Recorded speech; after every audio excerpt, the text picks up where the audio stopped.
This is the Detroit Sports Podcast Network. I wanted to bring up here about this charity softball game that I am hosting on Saturday in Southfield at 3 p.m. at Ingle Nook, not to be confused with Nook Logan, Ingle Nook Park in Southfield, as I said. And it is for the Make-A-Wish Foundation of Michigan. We are trying to raise money north of $1,000 for Make-A-Wish to make a kid's wish, somebody's wish come true. So I'm really looking forward to that, hopefully for not only a good showing of people for the game itself to play in the game, but good support, a good amount of spectators as well to raise, like I said, as much money as possible from all my family, friends, as many people realistically that can show up and be there starting at 3 or right around there, as the game will start at 3 at Ingle Nook Park in Southfield for the second annual Chirco and Company softball game. And this year it's being designated for charity and for the Make-A-Wish Foundation of Michigan. So I'm really looking forward to that. I will take some photos for Doc, for others that can't be there on Saturday, showcasing our shirts. We got some shirts donated to us from Top Cat Sales, and I hope to show those off on the Top Cat Twitter feed, and I hope that everybody does have a good time there on Saturday. We're expecting about 10 to 15 people per team, and I'm hoping for north of 50 people in total too, Doc. Good stuff, Vito. I'm proud of you. That's what you got to do, is you work hard, you're doing your thing. You are an individual who is going to do big things, I know, in your career, but you also give back to the community, and Make-A-Wish Foundation is the charity that you've chosen, and anything that DSP can do to help out. I know the Jock will be there. Adam will, yes, he will, and his wife, he said, and a hockey buddy or two. So we're going to have a good showing, and from the DSP as well, which I'm very proud of. That being the case, unfortunately, you can't be there, Doc. So you think Adam will get less hits than his wife? That'd be sad, huh? That'd be sad for Adam. So get out there, support the cause, and I know you'll tweet out via our platform at Detroit Podcast and your Twitter page as well, details where people can go and donate or even go out and watch a nice softball game. And I'm very proud of you for doing it. It's good. It's very good to be charitable, and the Make-A-Wish Foundation is a great charity. Come spectate, come donate for the Make-A-Wish Foundation of Michigan, starting at 3 p.m. in Southfield at Ingle Nook Park. Thank you very much, and follow everything, all the details you can find out by following us at Detroit Podcast on Twitter, and also me at Vito Jerome on Twitter. Thank you, guys. And now the 48th episode of the Tigers Talk Podcast.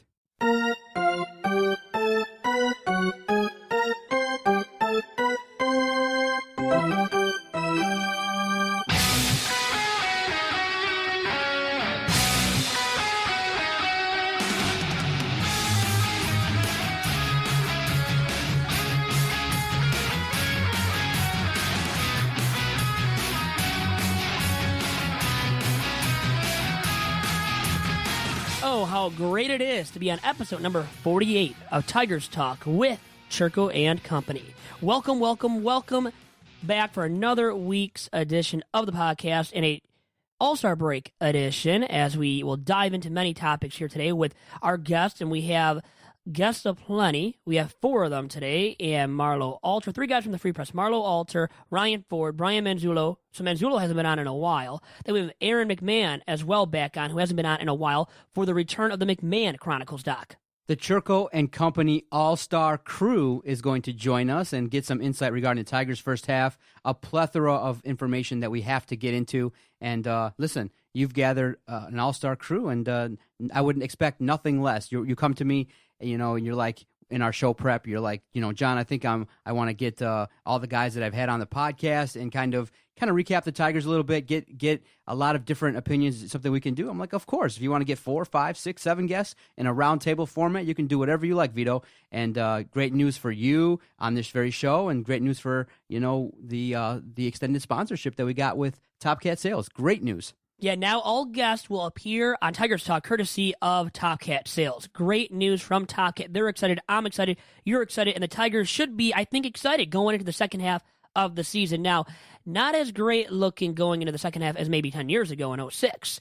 Now, at 46-43 right now, it's second place, 6.5 games back of the Indians, who they once again really couldn't beat last week. They won the one game, luckily did. They're 1-11 now against the Tribe. Very poor still. They got to pick it up. They have 7 more games against the Tribe in the second half. We will talk about over-under, a return of the Big Vito's over-under segment on Tigers Talk, discussing how many wins against the Tribe in the second half. Doc, we can dive into that a little bit later, because first I wanted to dive into some trivia here. And dating back to 2006, 10 years now since the Tigers had that great campaign and went to the World Series out of nowhere after 3 years of being removed from their 43-119 finish. Major League worst in 2003, and an American League a record for being epically bad when they finished 43-119 in 2003. 3 years later, they make the World Series. Nobody saw that coming. And at the All-Star break, what was their record, Doc? What do you think it was? And I guess first I can ask you, how many games above 500? So back in 2006, how many games above 500 Were they? Yes. I would say they were about 5 games above 500. No. Come on. Much higher. It's an even number, but it's multiple games. We're in the double digits, actually, too, by the way. I don't recall. That's how many games they were above 500. That's incredible, right? So let's say 16 games. Double it almost. 30. They were 59-29. How about that, Doc? Whoa, yeah. In 2006, they were at the All-Star break, and then they only finished 95-67. That's how bad they did in the second half. They should have won the division. Because remember, they made it in as the wild card team. They lost by 1 game. The Twins took it from them. The last game of the season. See, you know what? It's been 10 years, and we've been mired in mediocrity the last couple years. I really forgot how dominant after, Jim Leland came out and kind of ripped the boys a new one after they kind of loafed it on that getaway day, that they kind of took off. Wow, they were that many games over 500, huh? That was a team, and you realize that was a team that had a young rookie, Justin Verlander. You had Miguel Cabrera in his prime, but after that, you really didn't have Miguel Cabrera? No, he wasn't on the team yet. In 2006? That was in 2008, and they got him going into the 2008 campaign. That was the first year for him as a Tiger, 2008, and they were miserable. They finished in last place in 2008. So to start off with Miguel and the tenure for him with the Tigers, it was not a great start to the tenure. Look it up, but I'm right. I know I'm right. I'm going to look it up now. Yeah. You can Google it, do whatever you want to look it up to verify it. Miguel was but he on didn't that join the first Tigers until 2008. Oh, that's why it was so surprising, too. They didn't have any star power, Doc, and the lineup especially, because they had a young rotation led by a veteran, and Kenny Rogers, a gambler. He came over from free agency. He was like the prize free agent acquisition, and so was Todd Jones to be the closer then. The 2 veterans joined the ball club in time for 2006, along with the skipper and Jim Leland, a veteran himself. So basically, Pudge Rodriguez was the guy that they brought in, early in that tenure, and he was the guy, and then you had, who was the dude that hit the home run? Maglio in Game 4 of the ALCS against the A's. So he came on in 2005, by the way. So 1 year prior to the Tigers making that World Series run in 2006. So really the biggest 2 acquisitions in the offseason before 2006 were Kenny Rogers for the starting rotation and then Todd Jones to be the closer. So you had those guys joining, and Pudge, though, was the first big domino to fall. He was the first big coup by Dave D and his front office. So that was the first one to really get things started for the Tigers. And then they got Ordonez the following offseason. Then guys like Rogers and Todd Jones, once again, to recap all of that. And their 2 youngsters, young phenoms, were JV in 2006. He was a rookie, ended up finishing as the AL Rookie of the Year, and Joel Zumaya, the flame-throwing relief pitcher. He was on that ball club for the first time as a Tiger as well. So they had that good mix of youth, a lot of youth, though, and a few veterans sprinkled in, which led to that great run where they only lost, Doc, how many games did they lose in the playoffs prior to the World Series? I want to say 2. 1. They lost what game? Really? Before the World Series. Only 1 game. And it was what game? And I guess I should also frame it as this. And what series? What round? None of the playoffs. First or second round? Was it versus the Yankees? It was. So what game was it against the Yankees, Doc? Game 3. Game 1. That's how they lost prior to the World Series. Wow. They lost 1 game in the playoffs prior to the World Series. Then they won only 1 game in the World Series. They lost in 5 games to the St. Louis Cardinals. And that was a series that you just felt like that week that they had extra just killed their momentum. They were flubbing the ball all over the place, and that was the series where it felt like our fielding, we couldn't get the ball, like the pitchers couldn't get the ball to first base. They made so many errors, and the bats just went cold. But the key decision, I believe, in that series was, would you allow Kenny Rogers to come back on short rest? But it didn't happen. He didn't pitch. Jim probably Game 5. I think it was Game 5 where he didn't have Rogers pitch when he probably could have. Yeah. But the thing is, Rogers was 41 or 42 at the time, already that deep into his career, but still very reliable. He was, okay, how about this too? He was the All-Star Games starting pitcher for the American League. Did you know that as well, Doc? Think about it. A 40-plus-year-old, I believe he was at that time in 2006, starting the All-Star Game for the AL. That's how good he was in the first half for the Tigers after 2 years spent with the Rangers. there wasn't the another lasting image was him potentially having some pine tar or some Remember something, that? some substance there? some fudgy substance on his glove there that he was using, and they came out there, and St. Louis was well aware. You're not going to run anything by Tony La Russa and try to pull a fast one. But hey, Kenny Rogers was the gambler, but Jim Leland didn't pull the trigger there and get him in there. But St. Louis was.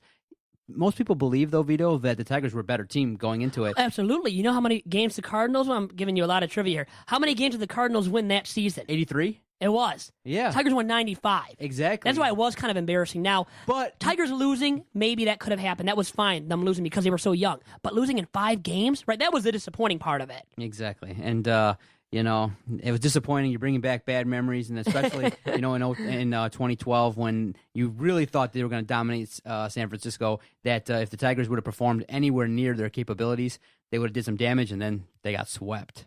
And guess what about 2 appearances in the World Series, 1 victory. 1 victory, that's it. And then in San Francisco, how about their club success? Out of nowhere at times. Every other year. The even years. And guess what? This year, in the first half, how good is their record, Doc, this year in the first half? Let's say they're 10 games over. They got like 57 wins. Best in the majors. Even years, baby. 2014, they won it. Yeah. 2012, they won it. This year, they might just win it again. They're that good. And Johnny Cueto is starting the All-Star game for the NL. He's a representative of the Giants. See what happens when the Tigers aren't playing well? It just kills my love for all of baseball. I'm not even in tune with any of the stories. The only thing right now I know is the Tigers need to fire Brad Ausmus. And we got to talk about that today again. I mean, we've talked about it so long. And someone came out and said they want to groove a pitch to Ortiz in the All-Star game. Oh, because his last All-Star game ever. But he's had a great season. He can still hit. We're not grooving a pitch over to him, and not in this All-Star game, which means, hey, who gets home field for the World Series? Right, exactly. That's why everyone's kind of a little bit like, really? Why would you come out and say that? They won't. Who said it? I didn't read that. I mean, I haven't read all that kind of stuff prior to today's game. It's Tuesday that we're recording the night of the All-Star game, and we're looking forward to that a little bit. And Big Papi, Doc, has the most extra base hits at the first half, at the All-Star break, in Bo Sox history, Bo Sox franchise history. Big Papi, at his advanced age and his last year of his major league career, has the most extra base hits ever recorded by a Boston Red Sox player in the first half. Jose Fernandez from the Marlins came out and said that, you know what, it's David Ortiz's last All-Star game, so I'm going to groove a pitch. Or he said basically, I want him to get a home run in this All-Star game. So. Have some integrity. No, it's right? Here. The headline. I believe it, but here's the headline: Jose Fernandez says he'll groove fastballs so David Ortiz can hit a homer. Are you playing for something, Jose? And the Marlins have had a good season so far. It's the All-Star game. I understand that, but now it means something. Now, we can have the debate all day long about whether or not it should mean something. I mean, Doc, what do you think really quick about that? Well, this, obviously came about because of that tie. In 2002, yeah. It was devastating to the league. Bud Selig made a really bad call, and people were like, you know what? This baseball All-Star game has to mean something. And so they made the decision. I've kind of liked it. It's made the game a little bit more competitive. It's made the game a little bit more meaningful. And it's a situation that actually, can, really promote an All-Star game. What do we complain about when we look at these games, in the NBA? This year's version of the All-Star game almost had was like 200 to 180. The record amount of points, I think, for an All-Star game. The NHL, they don't play no defense. Yep. The Pro Bowl, they don't do nothing. Yep. Baseball's All-Star game is the game that's most resemblance of the real sport. So why not make it something? I'm not opposed to that. I'm not opposed to that at all. But you don't want things like this to happen. Obviously, you want to maintain the competitive balance, and you want to make sure the game is, played for real. So for him coming out to say that, it's kind of disappointing. The players should care, and they do care in Major League Baseball, but they have a lot of reasons to do so. And maybe it was good at the start of it, doing this, playing for home field advantage in the All-Star game. But I think now maybe it's run its course, Doc. I think maybe we're past the point where it was relevant, where it really was great for the league, and now we should move on and do something else, and maybe just make it an exhibition game simply again. And the players just simply care more about it. You know what I mean? When you go into it, you're still putting on a show for the national audience of fans that are not even just hardcore fans. You have people outside of your regular baseball fans watching this game, so you have more to showcase when it comes to that, because of that being a factor, that you have more people watching the All-Star game than you would for a normal game. So it means you have more people that you can actually entertain and showcase how good you are as a Major League Baseball player that wouldn't even know about you prior to this All-Star game. So I think there's something with that, too. The guy should just understand that that's also a factor in all this stuff. Just based on the rosters, would you give the NL a slight advantage this go-around? I like the NL with the youth the Cubs and all their great All-Stars this year. You got Rizzo, Chris Bryant, great All-Stars there. But I kind of like the AL because of the White Sox starting pitcher going. But he's only going to go an inning or two max. We'll see, because it means something. I think he'll go 2. He'll go 2 for sure, maybe 3. But Chris Sale is that mighty good starting pitcher that is a bona fide ace at this point. Has 14 wins at the All-Star break. I think he should be going. Great pick by the AL's manager, which is Ned Yost, manager of the Royals. And so I think he made the right decision. Now, should Ned Yost really be managing the All-Star game? Well, based on maybe his credibility as a manager or whatever you want to call it, but he won the World Series of the Royals, so that's why he got the right as the All-Star manager for the American League this year. So, anyways, I like that Sale's going. I think the AL will get it done this year, Doc, to sum it up. And wanted to talk to you. We talked about the relevance of the game, whether or not there should be home field advantage. Now, some more trivia and dating back to 06 for some more trivia. To that 06 All-Star game, it was held at PNC Park in Pittsburgh on July 11th, 2006. Michael Young got the game-winning hit, and the AL won 3-2. Came down to the wire. To the 9th inning, Young got the game-winning hit for the AL. They got it done. Now for the Tigers, from their standpoint, who was representing the Tigers in that 06 All-Star game, Doc? Putting you once again on the hot seat here. Pudge? Okay, and how many guys? So you got Pudge. Pudge is one of those guys that did actually play. Okay. And he represented the AL starting catcher. He formed the battery with another Tigers player. So he was a catcher. Kenny Rogers? And he was a starting pitcher. Yep, so you got 2 of the 3. Who was a third Maglio. AL starter? Maglio. Or not AL starter, AL All-Star. It was Maglio, who replaced Manny Ramirez, who was injured for that game. Maglio replaced him, was having a good first half, and got the nod. And then he made it in 07. I believe I'm right about that as well. So Maglio really came on there after only playing. He didn't play many games, by the way, when he was first signed. In his first year with the Tigers, not play many games in 05. So 06 really picked it up, and Rogers was great. I think ended up winning more than 15 games, I think even 17 games as a veteran ace of that Tigers pitching staff, and JV was good. And then it wasn't just those two. How about the rest of the youth in that rotation? And a guy like Zach Miner coming out of nowhere to fill Mike Maroff's spot in the rotation, Doc. Oh, man, yeah. See, we can really date back and talk about all these former Tigers, you know? What made that, a World Series appearance great was the way they got there. Maglio hits that key home run, and you got Dan Dickerson kind of just going out there and saying, listen, just 3 years after losing that many games, the Tigers are now going to the World Series. It really was a comeback story, and it was one for the ages. I just wish they could have capped it off because, really, since 1984, it's been a long time, a baseball drought, and they were so bad for so many years that Jim Leland and that staff and, Dave Dombrowski, give him credit, he really rebuilt it, gave Pudge Rodriguez a huge deal, and started the process of free agents wanting to come to Detroit, and all credit to Jim Leland. He was really the perfect manager at the time to change the culture. And now it allows us to kind of now be in a situation where we're expecting a World Series. In the past, we were just expecting to pay attention. Anything. We were hoping for meaningful games in August.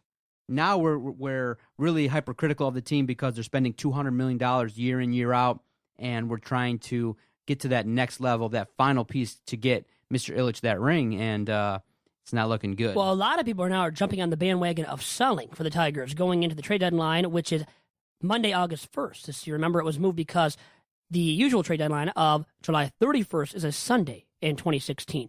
But anyways, you brought up Jim Leland, and now there's the discussion, would he actually be a better manager? I mean, we think Brad Ausmus should be booted, right? Well, could Jim Leland come fill the void right now? If you're we angry, can talk about that later, maybe, or on another podcast. Yeah, but all you have to know is that the reason why Brad Ausmus is continuing to be the manager is Jim Leland was basically asked, and he said no. He's basically he's given his stamp of approval for Brad Ausmus, and Jim. All you can say is Jim Leland's a very loyal guy, and he's someone that's given. When the organization asks him, he says, "Hey, Brad's a good guy, level-headed dude," and Jim Leland is all aboard the Ausmus train. Boo! We all want to get off the Ausmus train, no doubt. Yeah, I just hope that it's not to the extent where he's given Brad Ausmus a little bit too much of the benefit of the doubt, and he's not too buddy there where he's almost biased, to a fault now and can't see the writing on the wall that Ausmus isn't the guy for the job. But I think it's more of Leland. He's not maybe the most equipped anymore, even though he's managing, remember, Team USA in the World Baseball Classic coming up the next time around for the World Baseball Classic. And really quick, wanted to also bring up another fact here. Before 06, the Tigers hadn't had 3 guys make the All-Star team since 87. So before 06, 87. 87 was the last time before 06. And they had 4 guys, 4 All-Star players, make that All-Star game in 87. Those 4 guys were whom? This is even a tougher, trivia question now for you. In 1987. In 87, their last year. Look at it. I'm killing you today, right? Tram and Lou. Can I get those two, maybe? You got those two. Okay. Yeah, those are easy ones. Right? Tram and Lou. Was Lance Parrish an all-star at that time? Another catcher. Lance Parrish, I believe, was no longer a Tiger. I think he had signed with the Phillies. The Big Wheels, he was called. Another starting catcher. Was Mickey Tettleton around there smashing the home runs in 87? Another starting catcher. This guy was like a one-hit wonder. So I'll give you this much. This is why it's hard to get this guy's name. His name is Matt Noakes. Oh, dude, I love Matt Noakes. Do you remember him? Yeah, of course. Had a great campaign like Alex Avila did in 2011, where Alex Avila came out of nowhere. They never really replicated it. Yeah. Noakes really never replicated it either as a Tiger or with any other ball club after 87. So then, Matt Noakes. Then the pitcher. Who was the pitcher that made it? A starting pitcher, too, for the Tigers in 87. No clue. Big name. Started for the Twins then after that. In the 91 All-Star game. Was the AL starter for the 91 All-Star game. A guy I believe they should definitely have in the booth a little bit more over Kirk Gibson. There because I know I don't want to be cruel, but if I'm in need of a deep sleep or a nap, I'll listen to Kirk Gibson, man. So monotone, right? Very monotone. Yeah, and puts you to sleep. It's a tough listen. He's got a lot of information, a lot of insight, but it's just, he's got a little more pep. But, Jack Norris. Jack, what was the last name? You know what? This is Jack Morris. Jack Norris. Jack Norris. You mean Daniel Norris's father, Jack? No, I don't know what his father's name is, but it could be that. You know what, Vito? You got me on a tired day. I stumped you a lot, and you've been tired out from your kid. Yeah. It's her birthday, and you were out swimming all day in this heat. Yeah. So I give you the benefit of the doubt that you're a little bit tired and worn out from all that. Jack Norris. You like that? I love that combination there. So Jack and Daniel Norris, because Jack calls Daniel Norris's games now in the broadcast booth. Jack Morris. Excuse me. You have to give me a pass on this one, Vito. I apologize. I really killed you. I had some hard ones. You didn't know about all these coming. Now, I told you some trivia from the 06 All-Star game, from the 87 All-Star game. But the key note to take into account was that they hadn't had, three guys, not even three guys at least, make an All-Star game from the span of 88 to 05. It took, after 87, it took until 06 for the Tigers to have at least three All-Stars make the All-Star game once again. So, and it was, the three right guys, I think, to make it in 06, Doc. And now the Tigers' lone representative, Miguel Cabrera. Let's hope that he goes out there and just dominates and crushes at least a home run tonight. Let's see what he can do. 11 times now making the All-Star game.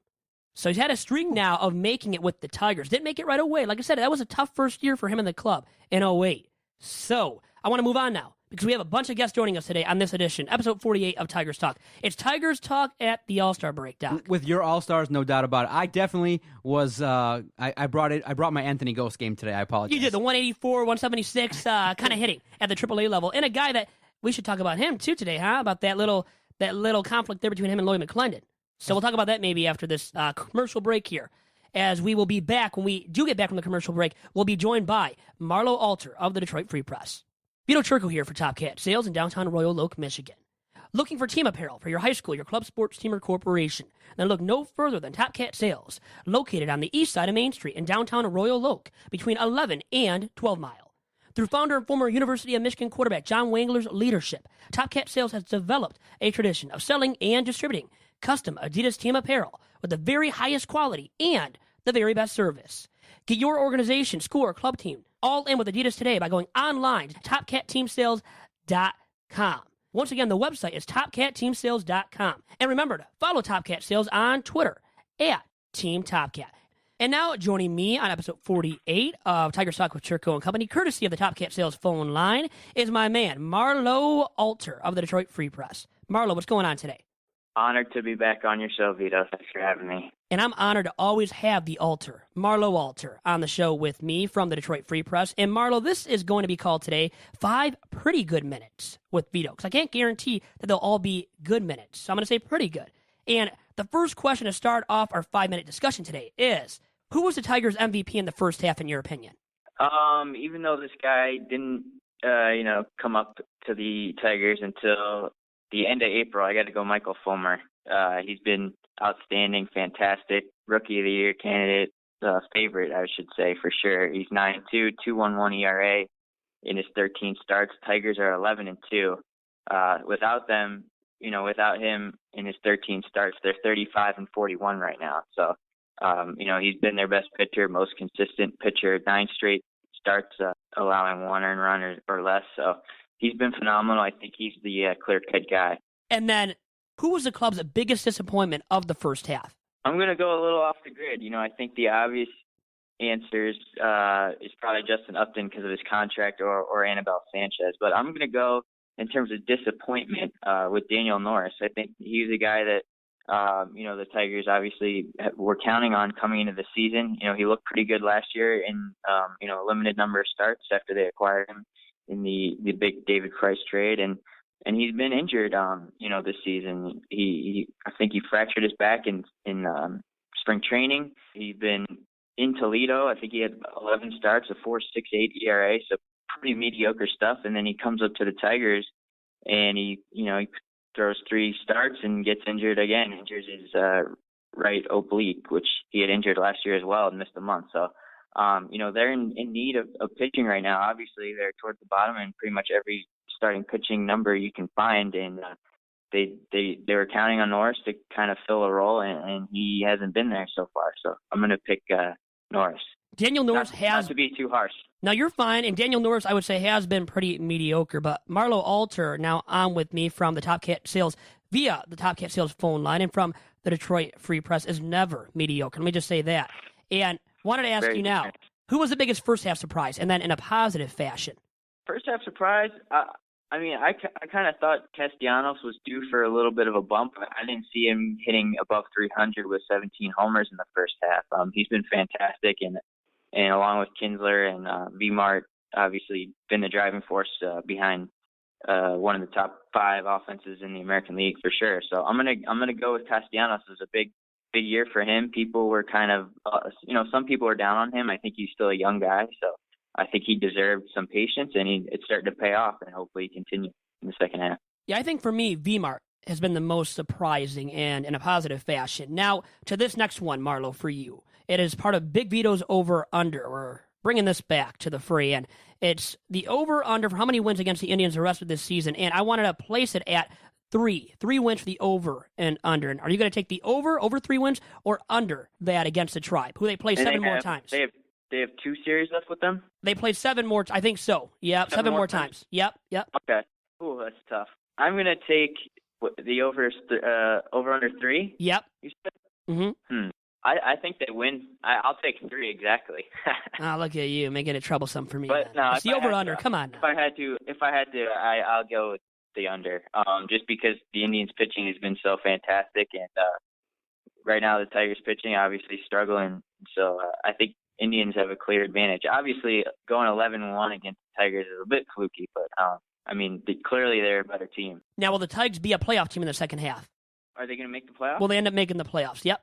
No, I don't think so. I can't trust the starters enough. I think the offense is there. I think that they definitely have the offense to do it. I think K-Rod has been fantastic at the back of the bullpen. 24 out of 26 saves he's converted, but it goes back to starting pitching. Like a lot of people thought, at the start of the season, there were some questions with the health of guys like Verlander, of Sanchez. Zimmerman had been pretty good, and then he, of course, got injured again. Norris is injured. Fulmer has been a savior, but I just can't trust enough that the pitching is going to work out enough to save them. I think they'd have to go like 42-31 to get to 88 wins, and that's kind of a conservative number to make a wild card. So, I'll say that they're at home again. He's never mediocre, Marlowe Alter, and thank you very much for the 5 pretty good minutes with Vito today. You have a good one, Marlowe. Vito. Yep, we'll see you. And we're rolling right along here to our next All-Star panelist today on the podcast, and that will be Aaron McMann of MLive.com. We'll be right back with Aaron. And now, joining me on episode 48 of Tigers Talk with Chirco and Company, courtesy of the Top Cat Sales phone line, is my man Aaron McMann from MLive.com. Aaron, what's going on today? Not much, All-Star break, so it's nice to finally get a chance to recharge the batteries a little bit. Well, now you can relax, and you're joining me as part of the McMann Chronicles here on Tigers Talk. And Aaron, first and foremost, who was the Tigers' MVP in the first half?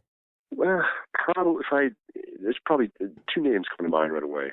Probably Nick Castellanos, just from a hitting standpoint. I mean, he's having the best first half of his career so far. I think he's been valuable from a power standpoint to plate. And then from a pitching standpoint, Michael Fulmer's a guy that shines. I mean, he's a guy that came up, a little bit after the season started, and he's, I think, exceeded expectations, 2 or 3-fold. And and Brian Austin said it the other day, he's kind of on pace to, he's got Cy Young Award-like numbers so far, and he's been lights out. He does right now, and you know what? We thought JV was great in '06 as the AL Rookie of the Year with his numbers, but his numbers were above 3, and I think even above 3.5 for his ERA. So he wasn't, AL Cy Young caliber where Fulmer is. There is a big difference right now between the two. Oh yeah, definitely. And Fulmer's been. The thing is too with Fulmer, it's the Tigers have needed it. With the starting pitching the way it's been all year. Hot and cold. They're getting outing, some outings, that are good now. They weren't earlier. He's been key. He really has been. And Aaron, who was the club's biggest disappointment of the first half? I would have to say two names come to mind there too. I'd say either Mike Pelfrey, who they signed to that 2-year, $16 million deal before the season. He kind of, they thought he was going to come in and eat some innings. He hasn't really been able to do that. He struggled to get out of 6 innings so far. He's been better of late, which is encouraging. And then Mark Lowe. He's another guy who signed to, I think it was 2 years, $11 million in the offseason. He was supposed to be their setup guy, and he's really been nothing here in the first half. Could you see the Tigers actually DFAing Mark Lowe because of his poor pitching and maybe even more struggles in the second half of the year? That's a possibility, and I think some people have been waiting for it to happen. And if Lowe's, his number, if he continues to put up, an ERA north of 10, they probably will do that. Right, but right now, given this contract, they're trying to squeeze something out of him. You've seen at times Austin's trying to get Lowe into the game. Obviously it's usually when the Tigers are up, a significant number of runs or they're getting pounded. But they're trying to get him to work through his issues. It's command, his velocity's down, and then obviously his confidence is shot. So that certainly is a possibility, and it very well could happen in the second half. But they're trying to get something out of him. And Aaron McMann is on the Top Cat Sales phone line with me right now here on episode 48 of Tigers Talk with Chirco and Company. And he's always appearing as part of the McMann Chronicles segment. And it's been a while, and we are talking about the first half, recapping that and looking at the positives and the negatives. And going to a positive here. Who, in your opinion, was the biggest first half surprise, and then in a positive fashion? Yeah, biggest first half surprise probably was Fulmer. This is a guy who you didn't expect much out of. He came up and he's I think surprised some people. I've asked Brian Austin a couple of times now about him, and he every time he compares him to Roy Oswalt, not only in his performance and everything else, but his demeanor and the way he's handled himself. He's arguably been one of Detroit's probably top 3 pitchers in the first half. In fact, he's probably one of the top 2. I put him and Jordan Zimmerman up there. Verlander's been good at times, but he's been poor at others. And with Fulmer, you really haven't got a poor outing out of him. So I would say probably Fulmer, biggest surprise. Aaron, now it's time for a big Vito's over-under. Over or under 3 wins against the Indians for the Tigers the rest of this season. And they play the Tribe, as you know, I know you know this, 7 more times. Oh, man. I'm probably go. I'm going to probably match it. I'd say 3 is probably the number they'll get. That would put them at 2 and 5 for the rest of the way. They've got I think 2 home series in that stand. Yeah, I'm going to match it. Okay, Aaron. Well, you know what? That's not really what I was looking for, McMann. Come on now. I gave you the title for your segment, the McMann Chronicles, and you do that to me, not even giving me an over or under. Come on now, Aaron. If I lean one way, I'll go under. Okay, we'll let it slide today. More likely to go under than over, I guess. Well, yeah, I think it's easier, and I agree with you. I would go under right now myself, even though I want to be optimistic. I think all of us as Tigers fans want to be optimistic that the Tigers will fare better against the Tribe, and maybe the Tribe go on a downhill. Go on a downslide a little bit. And do you see that happening in the second half out of the Tribe, Aaron? Yeah, you think so. But with the way they've dominated Detroit this year, it's tough to see that. You think the Tigers would be able to click, come together, click, and get a bunch of hits. But Cleveland's starting pitching has been so good. And I think that's the thing that people are. Some people they have been talking about it, but I think that's what wins the Indians the division this year. I think they win the division. I think they run away with it. I don't see them going anywhere. Their starting pitching is so good. They've got 4 Cy Young caliber starting pitchers over there, and I don't see them collapsing in the second half at all, at least from a pitching standpoint. Agreed. And really, I think it comes down to the hitting. How about the Tribe's hitting? Do you think it'll be enough in the second half? They may come down a little bit. They don't have a ton of big name or dominant hitting. So they may go down a little bit, and that's a possibility. But with baseball, it really comes down to the pitching. I mean, especially in the playoffs, when it's tough to get runs and everything else, it comes down to the pitching. So the hitting may circle back, and that's certainly a possibility. But if their starting pitching stays the way it is, I don't see the Tribe giving this up. The McMann, Aaron McMann from MLive.com. I'm with me right now, courtesy of the Top Cat Sales phone line. And Aaron, I was reading your game story on Sunday after the Tigers' 6-1 loss to the Blue Jays in the final game of the first half and found out a few things I didn't know. First and foremost, Sunday starter Anibal Sanchez has allowed, now at this point, at least 4 earned runs in each of his last 4 starts, which is a stretch in which his ERA has been a dismal, not even really dismal, worse than that, at 12.12. 12.12 ERA. That's what it actually is. So, Aaron, let me ask you, what do you think should be done with a 32-year-old? That's at this point the bullpen's his spot. The Tigers have tried to get, they've given a couple starts through of late. Partial on necessity. Brad really hasn't had much to work with Zimmerman and Norris on the DL. So they've been trying to get Sanchez to eat up some innings. He hasn't been able to do that. He's shown that he can be good in spurts. On the bullpen he's looked better. But that's a little different. You're not asking the guy to try and go 6-7 innings. You go out there and tell him to go 2 or 3. So at this point, I think the bullpen makes more sense for Anibal. I think he can be effective out of there. I think he can give you some innings out of there and be good at it. But he's just been a disaster for the starting pitching, and you start to feel bad for the guy. His velocity's down. If you look at his numbers, velocity's down almost every pitch. He's leaving pitches up, and when your velocity's down, you're leaving pitches up. You're going to get hit. So he's got to, I think, comprehend that the bullpen is probably the spot for him for the rest of his career. I don't see him being an effective major league starter anymore. And Aaron, honestly, I thought he would be bad. I really did, but I didn't think he'd be this disastrous. And now it comes to this. It segs me into my next question here for you. Who do you see being DFA'd more likely in the second half of the year? Is it Marlowe or Anibal? Probably Lowe. Just because with Sanchez, at least, you might, if you look at his numbers on the bullpen, they're not bad. He has given up a run here and there, but he's actually been somewhat effective. And I think if you get something out of him, that's better than nothing. So at this point, I'd say Lowe. Just because Lowe he hasn't had a good outing in a month or two now. And, for the reason you signed him and the reason you brought him in, to try and be that setup guy, he's failed at it. And his confidence hasn't gotten better or anything else. So I'd have to say Lowe would be more likely to be DFA. And Aaron, how about Miggy this year not being effective in 2-out and runners in scoring position situations? How has that been the case with this guy who has hit, let's see, in his career, 311 in such situations with 2 outs and runners in scoring position? And even last year, he hit 303. So why do you think Miggy has failed to produce in such situations so far this season? Vito, it's not only that, but some people aren't really talking about this, but he's struggling against left-handed hitting or pitching too. He's hitting, I think, 180 against left-handed pitching, and when he usually career-wise, it's like 280, 290. So he's struggling in both respects, and that's a little troublesome. I think pitchers are figuring out something that maybe Miggy doesn't know. I heard somebody say that at least against left-handed pitching, they're going in on him.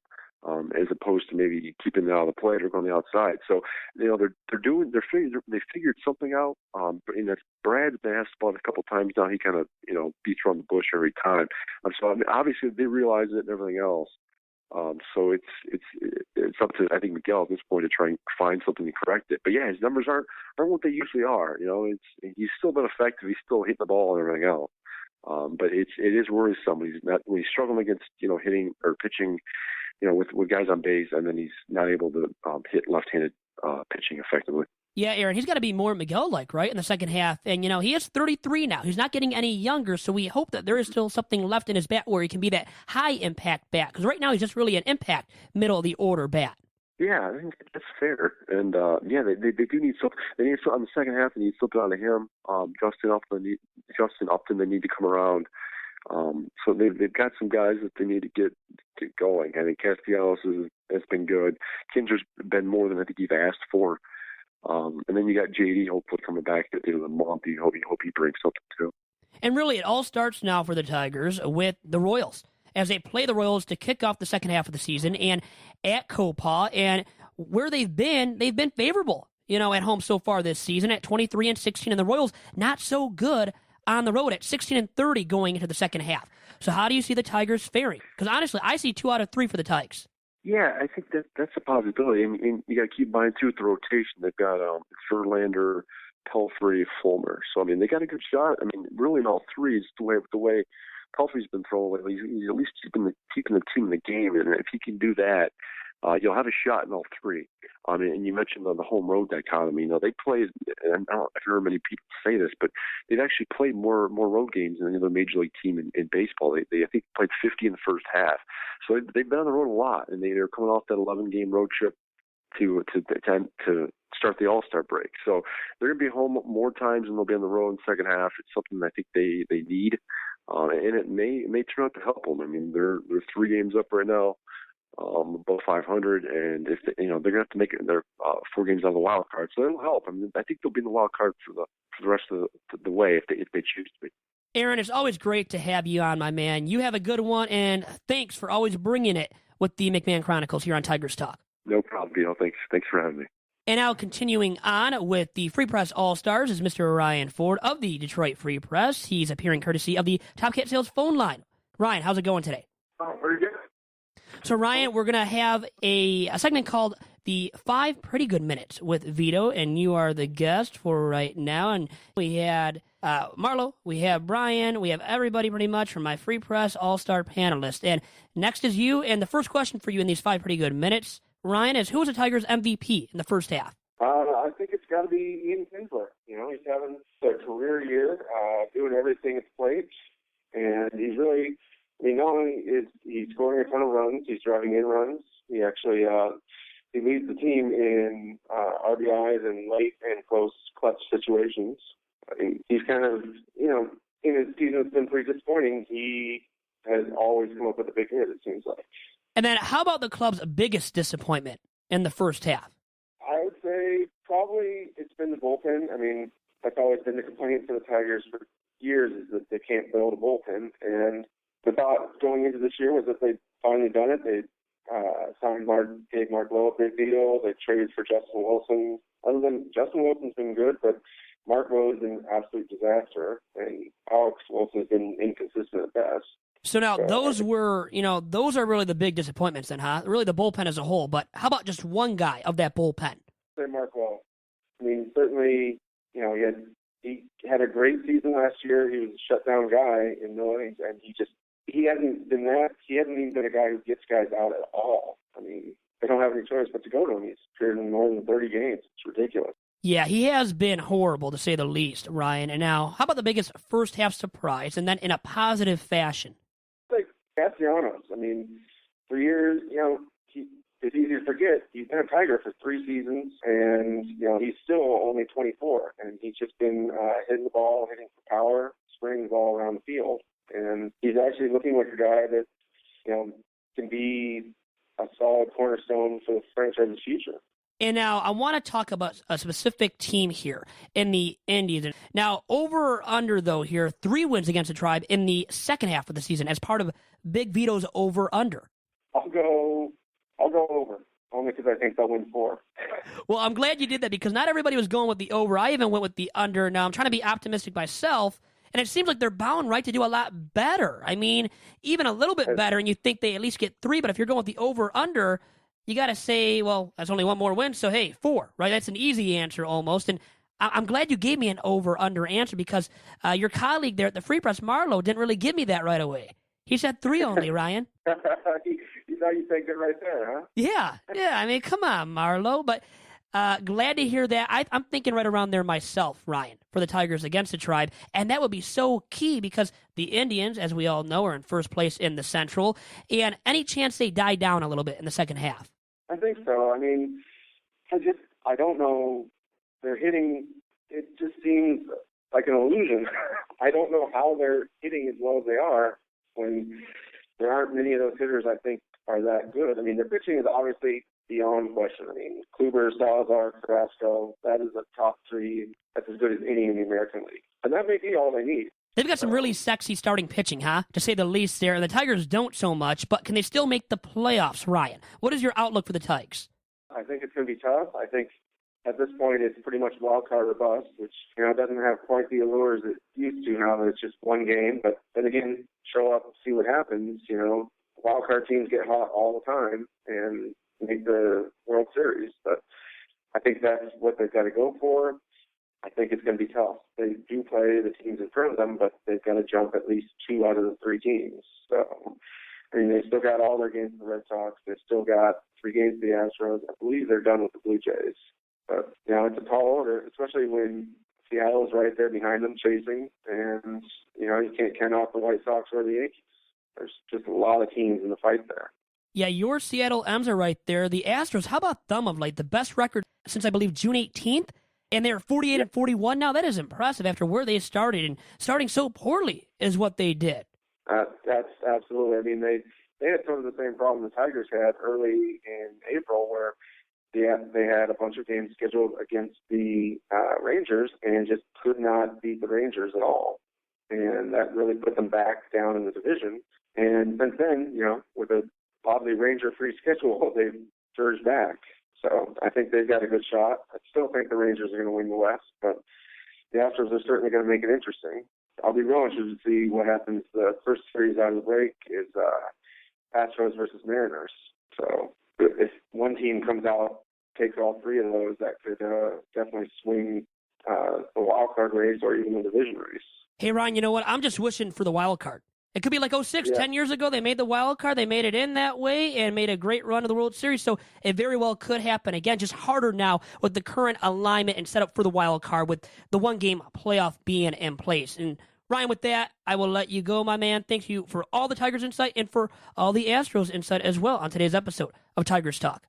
Absolutely. You have a good one. Hey, you too. Talk to you later. And Doc, I'm back here after talking to my Free Press colleagues, and they are the all-stars, I think, from the Free Press, at least for me, and good guys there to talk some baseball with, and always good talking about the Tigers with them specifically. And Ryan can give you it all, can give you the Astros slant. You have Marlowe giving you really everything Tigers now, and I love those 2 guys and what they gave to me today. And we talked about really a recap of the first half, looking at the club MVP, the disappointments, the positives, surprises, with that being said, and the outlook, in their opinion, for the Tigers in the second half of the year, Doc. It's a very interesting debate because you could really say Nick Castellanos really emerged. 17 home runs, batted .300. You can tell he's trimmed down. You can tell his footwork's better. He's getting the ball to first base rather quickly. He's actually doing a lot better than he has in the past. His bat has been, really efficient, and he's really provided a spark when one is needed. But I really do believe that the MVP of the first half has to be Ian Kinsler. And the reason why I say that is clutch hitting at his age has been outstanding. I would argue that he's been his performance is to the level of being an MLB All-Star. And it's a shame that the fans really didn't get behind him. And even though with the rash of injuries, he wasn't still named to the team. But what he did that first half was nothing short of remarkable in terms of a lot of key hits, a lot of home runs. And you got to remember, he makes playing second base look so easy, so flawless, that he's really locked down that position. And I know we've talked about it in previous podcasts that at second base before him was really a hodgepodge and a mess. And he's come in and really that Prince Fielder deal was one that I really believe has really solidified that position for quite a bit of time. I really do believe that he's earning that $16.5 million deal. He is making, he's earning his money. He's playing very well. And he's a guy that's provided, really a potent bat. And the injury to J.D. Martinez has really kind of taken a life out of the Tigers because his bat before his injury, was popping at the time. You got to remember, this was a guy that last year came out of nowhere and was a budding superstar. And he's shown that he was able to carry it over this year. But his injury has been devastating, and it's just really bad luck. He got hurt running into the wall. Are you serious? That's how he got hurt? We need him to come back. We need Zimmerman to come back. We need a lot of things to happen. We need to make a couple moves for this team, for the Tigers team to really, really compete and do their thing. But your guests that have come on so far have really laid it out there really, really very well, and they've said it perfectly. This team needs to solidify their pitching. They got to be more consistent in their hitting. And, I always got to add my piece. Brad Ausmus just has to kind of really hit the books managerial-wise because he just had probably the worst 7-day stretch a manager could ever have. When they really could have gotten back in the hunt for first place in the AL Central, the Tribe. They could have really gotten right back behind the Indians by, 2-3 games. They really would have picked up on these last two series on the road against the Tribe there, against the Blue Jays, where they struggled too much at times, and because of managerial woes. But before I get into my tirade about him, and about how he is actually, by the way, one of my busters of the first half of the season, and I want to ask you about your toast of the midpoint. But wanted to say first about the club MVP. For me, I give a lot of credit to Michael Fulmer. He's been really a saving grace, hasn't he? For the rotation. Big time. Where Kinsler hasn't been maybe as needed, but he plays every day. He's a two-way player and plays every day. That's why even though his WAR is lower than Fulmer's right now at the first half break, well, it's still because of the fact that he does play every day, Kinsler that is, and Fulmer doesn't only pitches every fifth day and has had a start skip and probably will have more in the second half. Well, Kinsler, probably even going forward, is going to be the club MVP. And you just look at what he's done purely for the Tigers on both sides of the ball. And then I think once you wrap your head around it, you see that he's really been the most valuable guy. And the biggest, even with all those big bats that hit for power or run producers, he's been the biggest offensive asset too.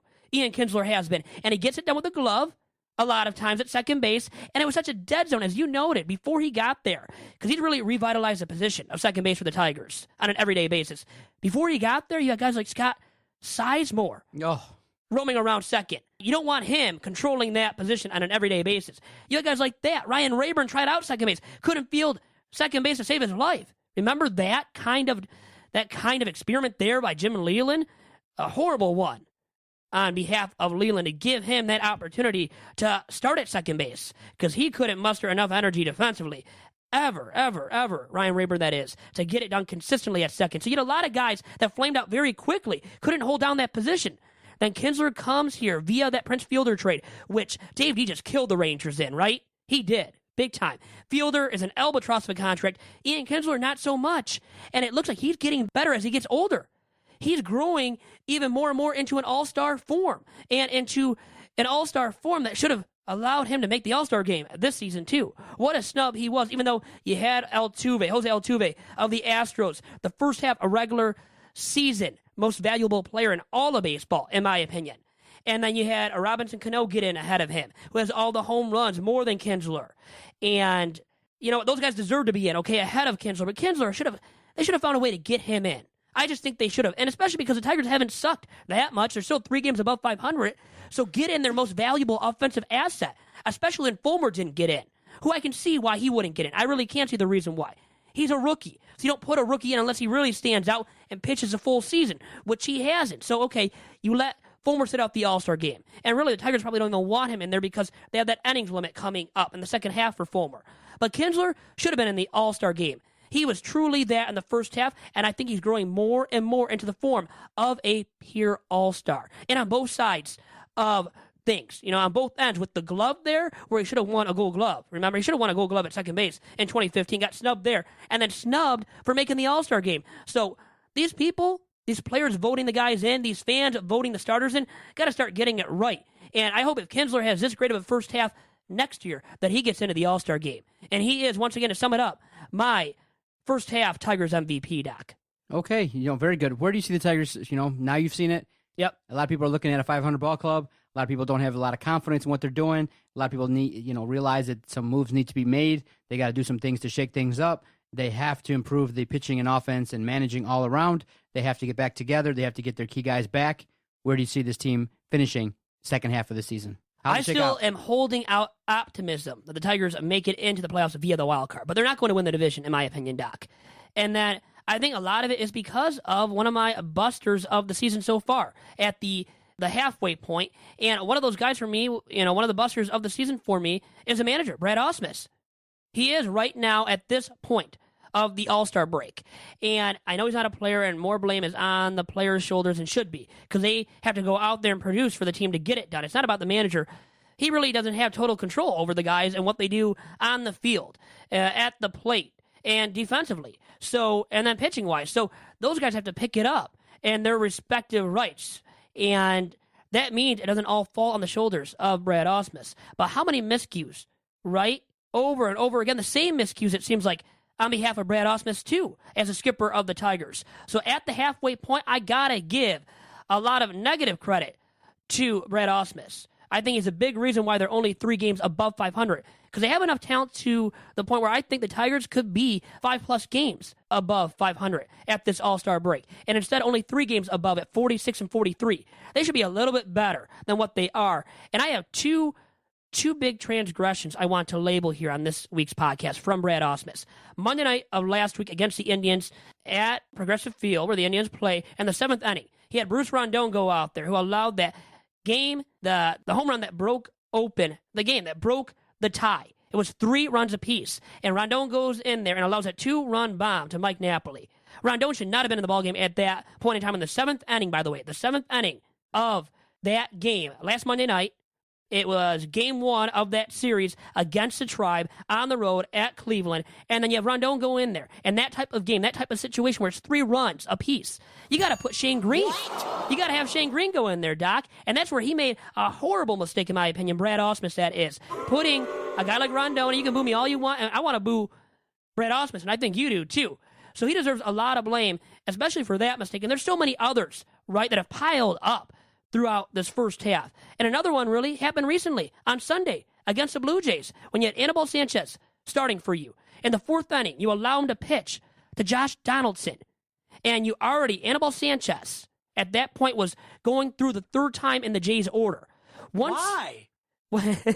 You're pulling out everything here, huh? All the drops, and I love it. I love that guy, Doc, there across from me. And you know what? You got to give Ausmus a hard time for that move, too. Pitching Anibal Sanchez against Josh Donaldson, the reigning AL MVP, who's had a great first half. Right now on the verge of winning the AL MVP if it wasn't for Altuve. So right now he's been the second best player in all of baseball, Donaldson, and he can get it done on both ends, defensively, offensively, and with the power. So when 2 guys are already on base in that situation, and you have Anibal Sanchez on the mound, well, there's something wrong in that equation, and it is Anibal Sanchez being on the mound to face Josh Donaldson. And then the game was over after that. He hit that 3-run bomb, made it 5-0, and Anibal Sanchez had already faced Josh Donaldson twice in that ball game. And Donaldson didn't do great the first time up, struck out, then he got a single off of Sanchez the second time around, but the 3rd time around should not have been in there to face Josh Donaldson. And you could have even made that game a bullpen game where Sanchez was only going to go 3 innings at the most, and then you go right to the bullpen to another guy for 2 or 3 innings, and then you get to your really good relief pitchers towards the end of the game. Doc, for me, that's why Brad Ausmus is one of my busters of the halfway point, and also Anibal Sanchez. Now, at least 4 earned runs, by the way, allowed by Anibal Sanchez in his last 4 starts. And in that stretch, as Aaron McMann wrote on Sunday in his game recap, in that stretch, Anibal Sanchez has a 12.12 ERA. That's not good, Doc. So Sanchez and Ausmus are my busters of the halfway point, Doc. I agree with you 100%. No doubt about it. Now, my toast of the halfway point is going to be a guy that we railed on, is a guy that a lot of people are talking about. I spoke on him briefly. Nick Castellanos deserves a lot of credit. He is a true professional. He's a guy that's made himself into an asset, one that maybe you can say is a building block or a valuable commodity if you're going to sell. Nick Castellanos gets the award for the first half MVP, and definitely check out Michael Fulmer and Ian Kinsler to see if they continue what they're doing in the second half, because we need it. The Tigers need a lot of things to happen for the season to be successful. You got to beat Cleveland. You got to continue to play well, and that first series versus Kansas City at home is going to be very key. I think they're going to take 2 of 3. I think so too. I'm going to say the same thing. 2 out of 3, and I believe they have Verlander, they have Pelfrey, they have Fulmer on Sunday. I think they win Verlander start and Fulmer start. Well, that's easy to say, though, right? I mean, everybody thinks that right now going into the series. And the Tigers have been a positive, over 500 at home, 23-16 throughout the first half. I think they can keep that up. What are the pitching matchups again?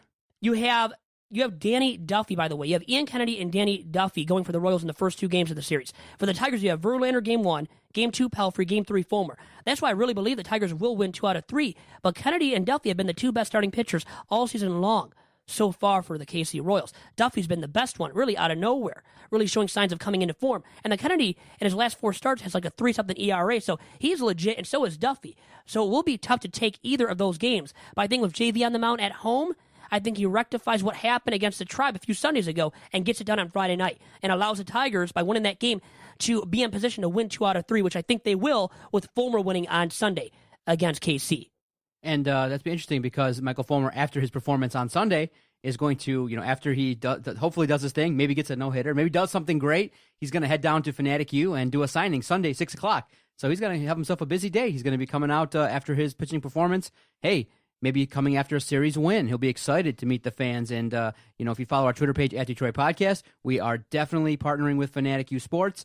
And we're going to, if you tweet us, one word to describe Michael Fulmer, you may just end up winning a VIP experience. Meet Michael Fulmer, get there first in line, get a signed baseball, hobnob, say hello, take a picture, and avoid all the lines and get a VIP experience. So Michael Fulmer is going to be there, hopefully, Sunday, July 17th, 6 o'clock. Look for it. And now we are rolling on with our all-star panelists from the Detroit Free Press with Brian Manzullo. And now joining me for this 5 pretty good minute segment with myself, Vito, Jerome, Chirco, is Brian Manzullo of the Detroit Free Press. Brian, what's going on? Not a whole lot, brother. How about you? Hey, I'm doing really well. And the Tigers, are looking all right, but not looking entirely well going into now this all-star break and into the second half of the season. But in the first half, Brian, my first question for you is, who was the Tigers' MVP? I got to go with Michael Fulmer on this one.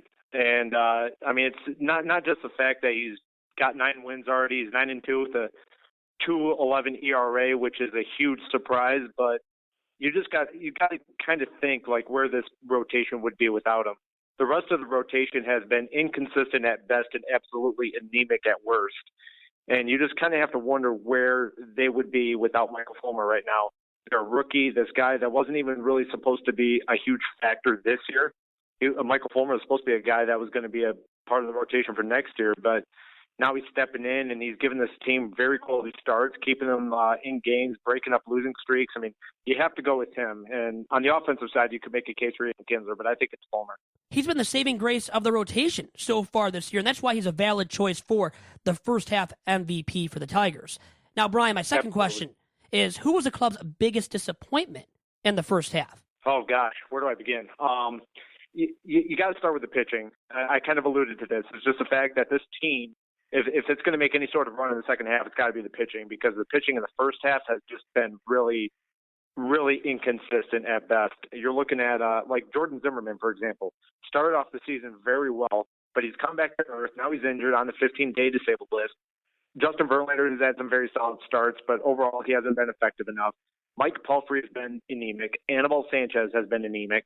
You got guys have to come in like Buck Farmer to make starts, and I'm wondering if Shane Green is going to get some starts soon. But when he has started earlier this year, he didn't look good. This team has got to get better pitching. And then you look at the bullpen. Marlowe has been a huge disappointment, totally imploded.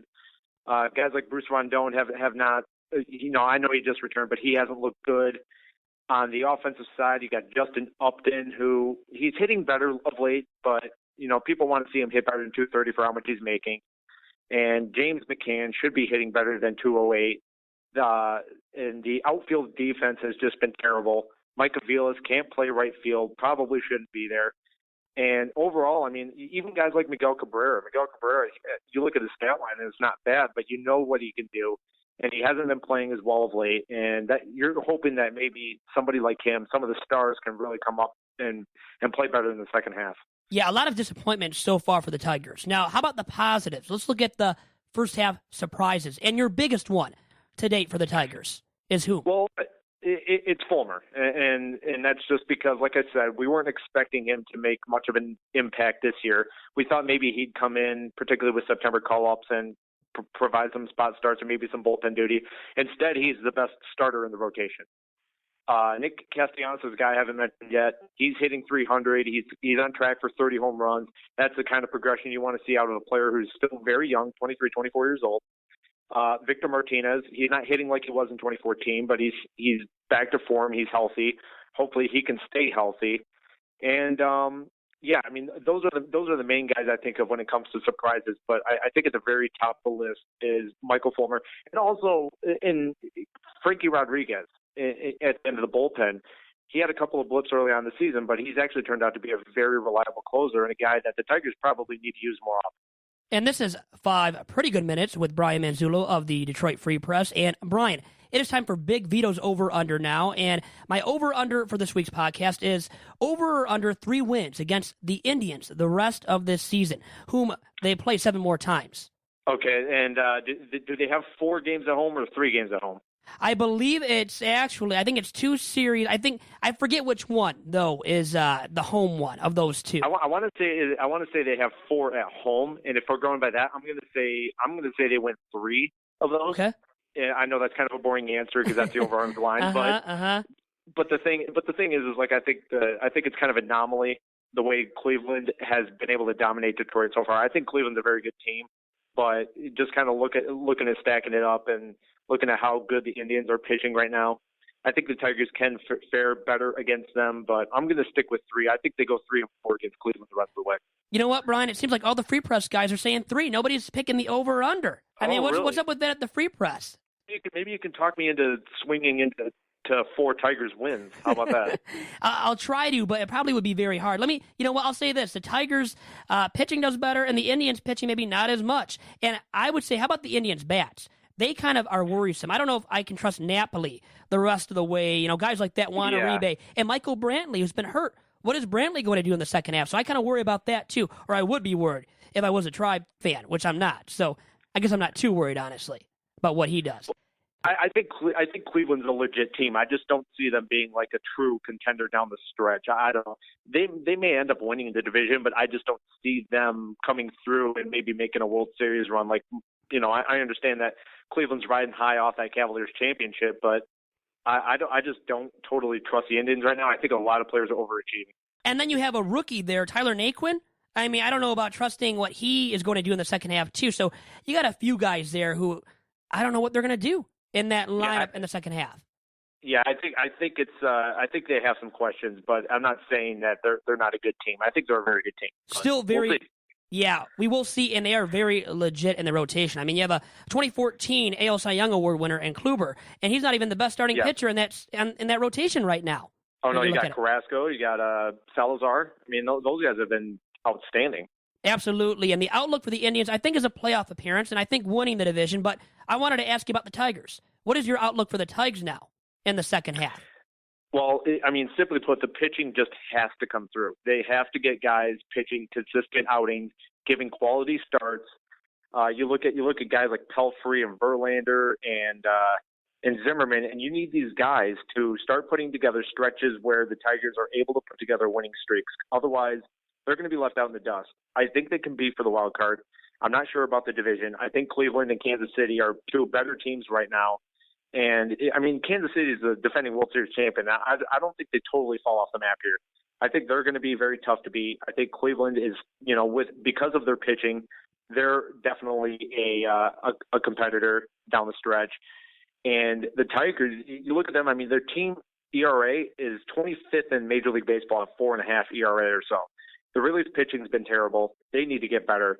And I understand people have concerns about the offense, the base running, the defense, and the outfield. Those are valid concerns, but the biggest concern is getting the pitching in order.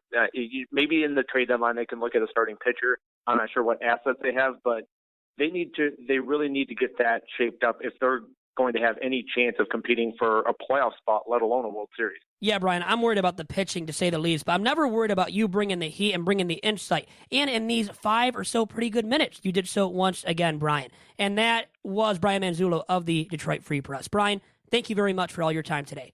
All right, thanks a lot, Vito. Take care. Yep, you too. Great stuff, Vito. A lot of insight. A lot of your colleagues think that they're going to win 3 games. Is that funny? Nobody's thinking the over or the under. I said over or under 3 against the Tribe in the second half. And it's all 3, flat 3. You got to give me more or less. I would have said under. I would have been like second. Oh, under, no doubt. 2. Well, you think 2? I think you think 2 or 4 right away. I think maybe 4 if you're going to be optimistic. And Doc, then you're saying under for sure? Under. I would think 3 is a fair number. 3 go 3 and 4. But realistically, I would say they're probably going to get 1 or 2 more wins as long as they continue to play that way and not strong fundamentally against Cleveland. Cleveland has their number, but maybe after getting that first win, they can turn it around. But I don't know. We'll see. We can't guarantee where the Tigers are going to be at the end of this season, but I think we can guarantee if Fulmer does keep it up that he will be the AL Rookie of the Year, Doc. I think we can guarantee that almost. I agree with you. I think that Fulmer is going to be one of the guys that we look to and go, wow, what a deal getting Michael Fulmer. And a situation where it's nice to see as the budding superstar bring it early, bring the heat, and I'm looking forward to meeting him. I'm going to hope. Right, you're going to be there then via the DSP network on Monday at Fanatic U in Fraser. Should be fun for you. Sunday. So Sunday upcoming should be fun, and hopefully then you're going to meet him after Fulmer wins on Sunday. That's the hope there, and hopefully we win 2 out of 3 against the Royals. I think it can happen, Doc. And with that, everybody, enjoy, relax during this All-Star break. And hopefully we'll enjoy a good 3-game homeset coming up for the start of the second half, too, for the Tigers.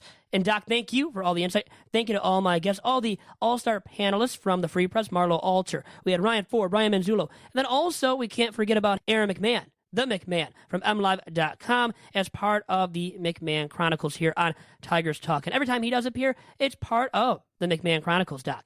Thank you very much. Thank you to everybody for tuning in. And we'll talk to you again next week at the beginning of the second half for the Tigers. Talk to you then.